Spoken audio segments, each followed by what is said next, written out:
Whoa! Pretty eerie, right? Still, there's nothing that suggests any intent on Sum 41's part to copy any portion of that song.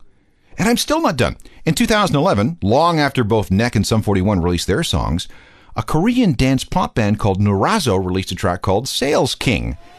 It goes like this. 우린 고객봉사 역사적 사명을 띠고 이 땅에 발을 디뎠다. 많은 고객들의 마음속 어두운 장막을 거두어낸 오늘 이날을 잊지 마시오! You see the situation. 3 songs from 3 completely different parts of the world, all sounding strangely similar.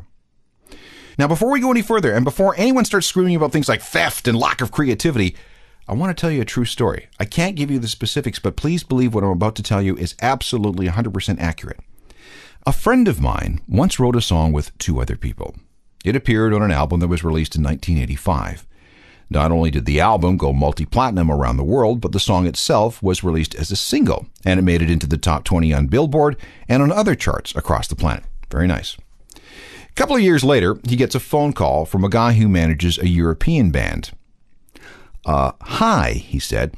I represent a band that is just about to release an album that we expect to be very, very big.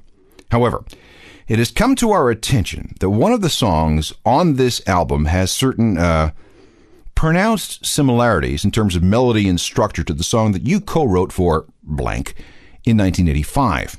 Please understand that the band did not knowingly rip you off. They independently discovered the same melody and song structure without ever being exposed to your song. Now, we don't want to go back and change it or take the song off the album because we think it's going to be a big hit. So we would like to cut a deal. And it worked like this. In exchange for keeping quiet, my friend and his co-writers were granted a piece of the action of this new song. The more the album sold, the more he got.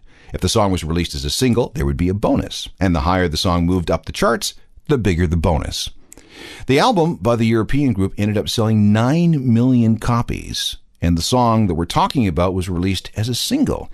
And it reached number 1 in Canada and the US and number 6 in the UK and top 10 in half a dozen other countries around the world. My buddy made a killing, all for a song he did not write. For him, it was much more fortunate that he and his co-writers got to the melody first. Which brings me to Lana Del Rey. In 2011, she released a great song called Video Games. It first became a hit with the indie hipsters and then bubbled up from there. But then someone discovered a song with a title I can't pronounce by a Greek singer whose name I can't pronounce.